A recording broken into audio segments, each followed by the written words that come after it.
Good evening. This is NBC 24 News at 11. I'm Arielle Berlin. The principal here at Trinity Lutheran wouldn't talk to us on camera. Chrysler is expanding its buyout and early retirement offers to some of its workers. All right, Conan, thanks so much for being here today. Well, guys, usually this block watch meeting has about 15 people in attendance. Today, there is more than double that here. That's right. I do have an eye for a bargain, and it would be a shame to keep that to myself.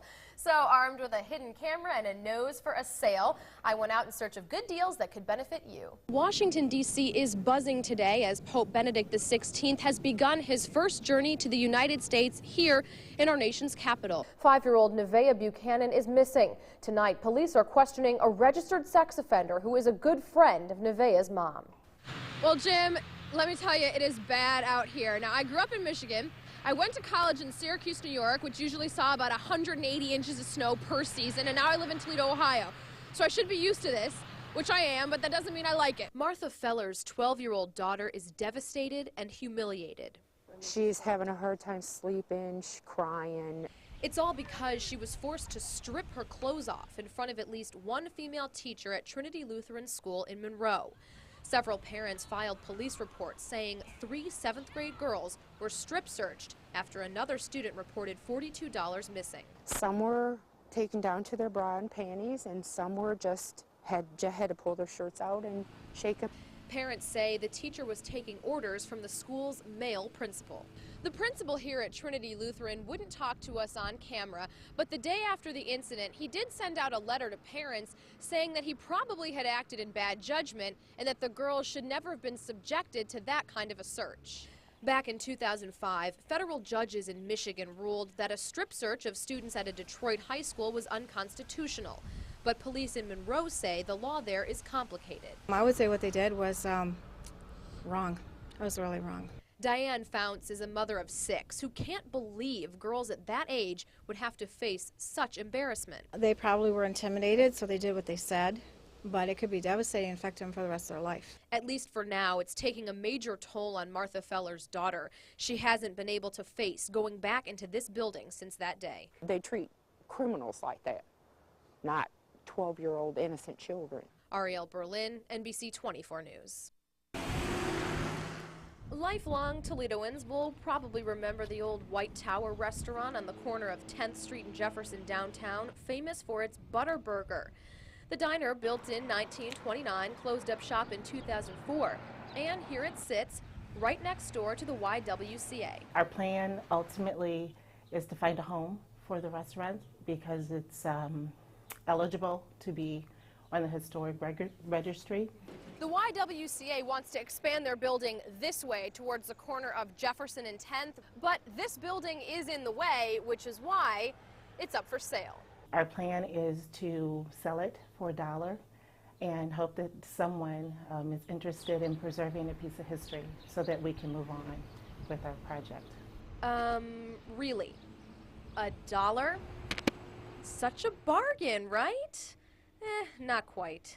So if you decide to lay down the $1 to buy this building, it will literally become a towaway zone. That's right, you will have to tow the building away. It really, for us, is about finding a location where it could be put to good use. That location isn't right here. The YWCA expansion will include permanent apartment living and there's no way to turn that little building into an apartment. Construction on the expansion begins in early fall, so if you're interested in the restaurant and you can move the building by then, and if you can spare a buck, it's yours. Well, Jim and Shaniqua, here we are in downtown Findlay, Main Street, flooded again. It was just 6 months ago when we saw this same devastation when the Blanchard River overflowed, devastating Findlay and destroying businesses and homes. Tonight, it's a case of deja vu as residents get ready to experience flooding all over again, trying to contain water and storing valuables where they'll be safe. We've only been here less than 2 years, and each time it's gotten worse, and it's very worried, very worried. Water is already flowing down neighborhood streets and seeping into basements as residents stand shocked that this is happening again. Downtown, the water is rising quickly. At this Domino's on Main Street, they're laying close to 500 sandbags to keep the water away. In August, they had over $100,000 in damage and just finished rebuilding yesterday. If the level's lower than last time, under 18 feet, we should be okay. If it's higher, you know, the basement's going to fill and it'll be all over again. The Red Cross has set up a shelter at the Owens Community College campus. And we will be open. We have people here, 24 hours a day. So, if that's a need, they most certainly can come here. We'll be here for them. Oh. They've also arranged for pets to be housed at the Humane Society free of charge for 3 days. But residents are still marveling tonight at the situation they're facing. Before it'd come in, the water would come up, in 24 hours it'd go away. Now it's staying 3 or 4 days. The Blanchard River is expected to crest Thursday afternoon around 1 p.m. at 17 feet, just 1 foot below what happened last August. The full devastation of this flood is yet to be seen. Reporting in Findlay, Arielle Berlin, NBC 24 News. And Lauren, this isn't the first time that Sergeant Keith Miller has been involved in a shooting. In July of 2008, Miller was one of several officers who shot 39-year-old Alan Cole. Cole had been involved in a domestic dispute and was killed by officers on Detroit Avenue. And Miller himself was the victim of a shooting back in 1984. He was shot in the line of duty and at the time was not expected to survive. On the NBC 24 Street Beat, the man shot by an Ottawa Hills police officer is still recovering tonight.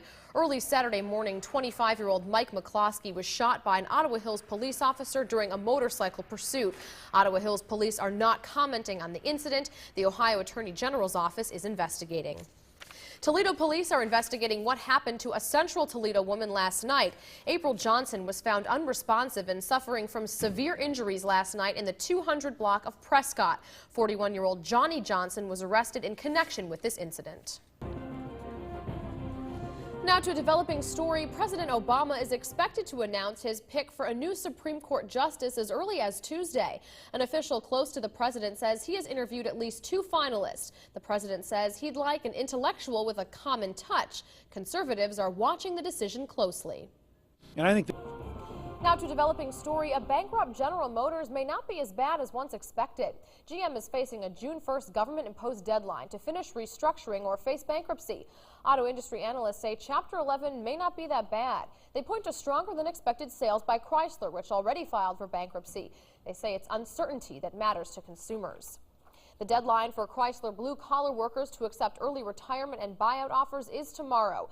The deals were offered to workers at 6 of the 8 plants slated to close. Those taking the offers are expected to leave the automaker the following day. Well, if you were thinking about putting your trash out on your normal night, think again, because today is a holiday. The city's refuse pickup leaps forward a day. So if you put your garbage out on Tuesday night, now it's Wednesday night. The city is doing this to cut down on overtime costs. The City of Toledo website now has a link where you can find your collection day, and you can also enter your address to find your scheduled day. You can find a link to that on our website, ToledoOnTheMove.com. Well, King James may have met his match. The Magic take the Cavs to task once again. Highlights are just ahead in sports.